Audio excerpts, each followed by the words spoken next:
श्री शिवाय नमस्तुभ्यम। जय महाकाल। आशा करता हूँ आप सभी लोग अच्छे होंगे। दोस्तों, कार्तिक मास हो चला है अपने समापन की ओर अग्रसर। यदि आप लोगों ने कार्तिक मास में किसी भी प्रकार के व्रत नियम को धारण नहीं किया है तो यह वीडियो आपके लिए वरदान की तरह साबित होने वाला है, क्योंकि पूज्य गुरुजी ने अपनी कथा में ऐसे बहुत से नियमों के बारे में बताया है जिनका पालन यदि आप कार्तिक मास के आखिरी के 5 दिनों में करते हैं तो पूरे कार्तिक मास में व्रत नियम को धारण करने का जो फल प्राप्त होता है वो आपको मात्र अंतिम 5 दिनों में इन नियमों का पालन करने से प्राप्त हो सकता है। क्या है वो नियम, कैसे कैसे करना है, सब कुछ बहुत अच्छे से समझाऊंगा इस वीडियो में। और पूर्णिमा के दिन चंद्र ग्रहण पड़ने पर क्या इन नियमों को कैसे करना है, सब कुछ बहुत अच्छे से जानेंगे। इसलिए आप लोगों से आग्रह है कि वीडियो को बहुत ही ध्यान से और पूरा जरूर सुने। हो सकता है वीडियो थोड़ा सा लंबा हो जाए, क्योंकि दोस्तों नियम बहुत सारे हैं और मैं नहीं चाहता एक भी नियम कहीं से छूट जाए। और दोस्तों, यह जो नियम थे, ये नियम बताए थे पितामह भीष्म ने धर्मराज युधिष्ठिर को। तो क्या है वो नियम, सब कुछ जानेंगे। लेकिन सबसे पहला काम आपको क्या करना है, वीडियो को लाइक कर दीजिए और मेरी आवाज पहली बार सुन रहे हैं तो चैनल को सब्सक्राइब कर दीजिए। तो चलिए सीधे नियमों पर आते हैं। दोस्तों, कार्तिक के अंतिम 5 दिनों के नियमों की शुरुआत होती है देवोत्थान एकादशी से लेकर के पूर्णिमा तक। दोस्तों, सबसे पहला नियम है ब्रह्मचर्य का नियम। ब्रह्मचर्य के नियम का पालन कैसे करना है दोस्तों, सबसे पहला नियम होता है ब्रह्मचर्य में ब्रह्म मुहूर्त में उठने का। अब ब्रह्म मुहूर्त कब से होता है, ब्रह्म मुहूर्त होता है दोस्तों सुबह 3:30 बजे से लेकर के सुबह 4 बजे तक का मुहूर्त। तो इतने समय में आप लोगों को उठ जाना है और अपने स्नान आदि नित्य क्रम से निवृत्त होकर के भगवान का आप लोगों को पूजा पाठ करना है पूरी श्रद्धा से। पूजा पाठ की कोई विधि नहीं है, जैसा आपसे बन पड़े, जितना आपका सामर्थ्य हो उस हिसाब से आप लोग पूजा पाठ करें। और पूजा में आप लोगों को एक माला अवश्य करनी है 5 दिनों तक। जो भी मंत्र आपको याद हो, ओम नमो भगवते वासुदेवाय नमो नमः, श्री शिवाय नमस्तुभ्यम, ओम नमः शिवाय ओम, हरे कृष्णा का महामंत्र, जो भी आपको याद हो, एक माला आप लोगों को 5 दिनों तक जरूर करनी है। इतना आप लोग यदि करेंगे तो इसके बाद सूर्योदय हो जाएगा और सूर्योदय में आप लोगों को सूर्य भगवान को जल 5 दिनों तक अवश्य देना है। वैसे तो नियमित रूप से देना चाहिए, लेकिन आप लोग नहीं देते हैं तो इन 5 दिनों में सूर्य भगवान को जल अवश्य दें। और जल को देते हुए ओम सूर्याय नमः मंत्र का 11 या फिर 21 बार जरूर जाप करें, या फिर जो सबसे प्रचलित मंत्र है गायत्री मंत्र का जाप भी आप लोग 11 या 21 बार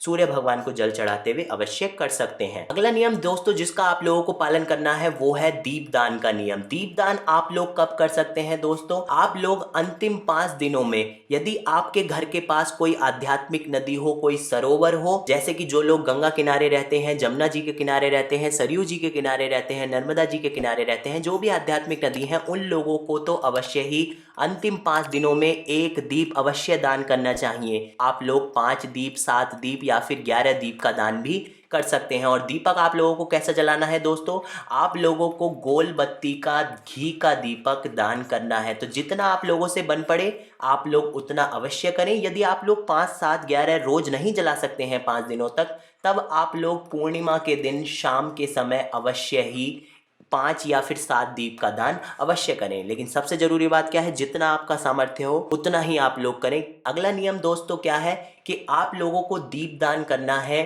तुलसी जी के क्यारे में। यदि आप लोग नहीं करे हैं पूरे कार्तिक मास में तो तुलसी जी के क्यारे में, आंवले के वृक्ष के नीचे और बेलपत्री के वृक्ष के नीचे आप लोगों को गोल बाती का घी का दीपक दान करना है। और कब करना है, आप लोगों को 5 दिनों तक तो करना ही है। और 5 दिनों तक भी आप लोगों को दोस्तों सुबह को भी और शाम के समय, दोनों समय आप लोगों को ये दीप दान करना है। इसके अतिरिक्त आप लोग दीपदान कर सकते हैं भगवान विष्णु के मंदिर में, भगवान कृष्ण के मंदिर में या फिर भगवान श्री राम के मंदिर में। तो जो भी मंदिर आपके निकट हो वहां पर आप लोग एक गोल बत्ती का घी का दीपक अवश्य ही दान करें। अगला नियम जिसका आप लोगों को ध्यान रखना है दोस्तों, सबसे बड़ा नियम यही होता है अंतिम 5 दिनों का, कि 5 दिनों में आप लोगों को व्रत अवश्य धारण करना होता है। इसमें आप लोगों को किसी भी प्रकार का अन्न और नमक ग्रहण नहीं करना होता है। यदि आप लोग रोग से पीड़ित हैं, कोई बहुत अधिक पीड़ा है, नहीं हो पाएगा, तब आप लोग एक समय भोजन रहकर भी इस नियम का पालन कर सकते हैं। यदि इतना भी ना हो पाए दोस्तों तो दोनों समय आप लोग भोजन अवश्य करें, लेकिन किसी भी प्रकार के तामसिक भोजन का आप लोग सेवन ना करें, जैसे कि प्याज का सेवन ना करें और ना ही लहसुन का सेवन करें। इसके अतिरिक्त दोस्तों आप लोग भोजन करने से पहले सुबह के समय गौ माता को अवश्य ही चारा प्रदान करें। इसके अतिरिक्त दोस्तों आप लोग यदि हो सके तो 5 दिनों तक आप लोगों को एक ब्राह्मण को भोजन अवश्य कराना चाहिए। और ब्राह्मण को भोजन कराने के बाद और गौ माता को चारा देने के बाद ही आप लोगों को अपना भोजन ग्रहण करना चाहिए। इसके अलावा दोस्तों, यदि आप लोगों से 5 दिनों तक ब्राह्मण को भोजन ना कराया जाए किसी एक ब्राह्मण को, तो आप लोग पूर्णिमा के दिन यानी कि कार्तिक मास के अंतिम दिन भी आप लोग किसी एक ब्राह्मण को भोजन करा सकते हैं और उसके बाद आप लोग अपना भोजन प्रसादी ग्रहण कर सकते हैं। इसके अतिरिक्त जो अगला नियम है जिसका आप लोगों को ध्यान रखना है, आप लोगों को जमीन पर शयन करना है। किसी भी प्रकार के गद्दे को नहीं बिछाना है। आप लोग सिंपल चादर या दरी बिछा लीजिए जमीन पर, क्योंकि सर्दियां आ गई हैं तो आप लोग कुछ गर्म चादर बिछा करके उस पर शयन कर सकते हैं। इसके अतिरिक्त दोस्तों, आप लोगों को किसी भी प्रकार का गुस्सा या फिर लड़ाई में नहीं पड़ना है, क्योंकि अंतिम 5 दिवस कार्तिक मास में सकारात्मक ऊर्जा आप लोगों को अपने अंदर रखनी है, तो वे वजह आप लोग गुस्सा ना करें। तो इन सब नियमों का आप लोगों को पालन करना है। लेकिन काफी लोगों के मन में प्रश्न होगा